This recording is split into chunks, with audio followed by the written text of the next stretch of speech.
Dismiss کرنے کی اپنے افسران کو بات تھی، تو ہم کافی دنوں سے سن رہے تھے کہ کچھ افسران کو برطرف کیا گیا ہے، کچھ کے خلاف انکوائریز چل رہی ہیں. اس کو چلیں آفیشلی آج انہوں نے انڈورس کر لیا کہ ہاں ہم نے کیا ہے، لیکن اس کی ٹائمنگ کتنی امپورٹنٹ ہے آپ کے خیال میں؟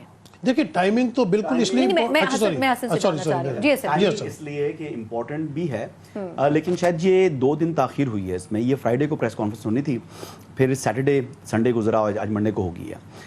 گو کہ جو افسران کو جو ہے ان کے خلاف کارروائی جو ہے وہ پہلے ہو چکی تھی، اناؤنسمنٹ آج ہوئی ہے آفیشلی. لیکن ایک پیغام اس میں بڑا جو ہے وہ واضح دیا ہے D G S P R نے، اور بیسیکلی فوج کے بہاف پر الفاظ ان کے تھے، لیکن میسج فرام پاکستان آرمی ہے. میسج یہ ہے کہ رکاوٹ ڈالنے والوں کو بھی نہیں چھوڑا جائے گا. اب رکاوٹ جو بھی جس طریقے سے یہ میسج کس کو بھی دیا جا رہا ہے یہ بھی آپ بہت سمجھدار ہیں. میرے حساب سے تو یہ عدلیہ کو، جوڈیشری کو بڑا لاؤڈ اینڈ کلیئر میسج ہے. اور میسج یہ بھی ہے کہ جو بھی 9 مئی میں ملوث ہے اس کے لیے there is no mercy. کوئی رحم نہیں ہے. اصل میسج دونوں میسیجز اصل ہیں. اور یہ بھی میسج دیا کہ جی کہ جب ہم اپنا ایک لیفٹیننٹ جنرل قربان کر سکتے ہیں، 3 میجر جنرلز قربان کر سکتے ہیں، 7 بریگیڈیئرز جو ہے وہ قربان کر سکتے ہیں، تو پھر کوئی مقدس گائے نہیں ہے.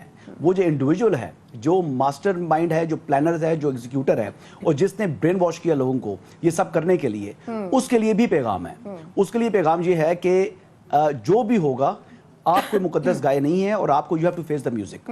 تو یہ میوزک جو ہے یہ اب جو بھی اس میں ملوث تھا، ایون کہ جو انہوں نے ایک ورک شاپ کے اندر کچھ پروفیشنل سے، یعنی پروفیسر تھے یونیورسٹیز کے، کچھ جرنلسٹ تھے جو آرمی چیف نے ملاقات کی، اس حوالے سے بھی سورسز بتاتے ہیں کہ وہاں پر انہوں نے کہا کہ اگر میری اپنی فیملی سے بھی کوئی بندہ ملوث پایا گیا تو اس کو ہم نہیں چھوڑیں گے. تو 9 مئی جو ہے وہ بظاہر جو ہے نا لوگ کہتے ہیں کہ بات پرانی ہوگی. پیغام یہ بھی تھا کہ 9 مئی پرانا ہوا ہے لیکن ہم بھولے نہیں ہیں، اور ہم بھولیں گے بھی نہیں. یہ 9/11 ہے، ہمارے دل پر چوٹ ہے اور قوم کے دل کے اوپر چوٹ ہے. تو اب لیکن میرا خیال ہے جہاں کھڑے ہیں اس میں بہت حصہ یہ بھی ریئلائز کرنے کا ہے کہ کن لوگوں کو سلیکٹ کیا گیا. اچھا نسیم صاحب، یہ جو انہوں نے کہا کہ جی فیس دا میوزک، میرا خیال ہے 9 مئی کے بعد سے تو میوزک جو چلا ہے اب تک شاید رکا نہیں ہے. یہ جو میسج دینے کی بات ہے، دیکھیں یہ کسی مقدس گائے کو یا کسی پولیٹیکل پارٹی کو میسج نہیں دیا گیا. میرا کویسچن آپ سے بھی وہی ہے کہ یہ جو میسج دیا گیا ہے، obviously اگر کل کے دن کی مناسبت سے دیکھیں تو کیا آپ کو لگتا ہے کہ یہ بٹوین دا لائنز میسج سمجھا جائے گا؟ یہ میسج آج کے دن جس طرح سے دیا گیا ہے تو کیا واقعی اس میسج کو انڈرسٹوڈ کر لیا گیا ہوگا آپ کے خیال میں؟ دیکھیں میسج تو دیا جا رہا ہے. میسج تو پہلے بھی دیا تھا جب مولانا فضل الرحمان کا دھرنا آیا تھا. میسیجز تو مختلف طریقوں سے دیے جا رہے ہیں، لیکن 1-2 سوال ایسے پوچھے گئے جن کے کوئی مبہم سے جواب تھے.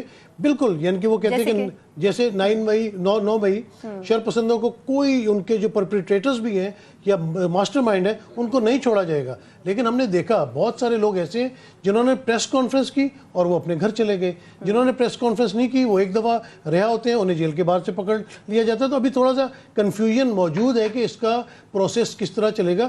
گو کہ میرے خیال سے 102 کے قریب لوگ ایسے ہیں جن کے اوپر ملٹری کورٹ کی شاید انہوں نے ٹرائل شروع کر دی ہے.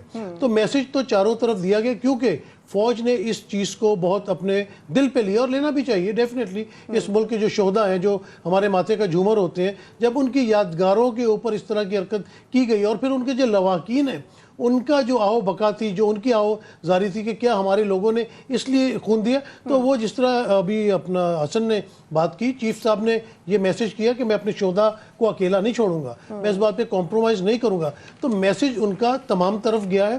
ٹھیک ہے، بالکل عدلیہ کو بھی گیا ہوگا کہ جو چیز آئین اور قانون کے مطابق ہے اس میں کسی کو سپیئر نہیں کرنا چاہیے، اور جو لوگ اس میں شامل ہیں ان کو سزا دینی چاہیے. ہم نے اپنے لوگوں کو سزا دے دی ہے، اس کا آغاز کر دیا. بیسیکلی اب آپ کی باری ہے. اچھا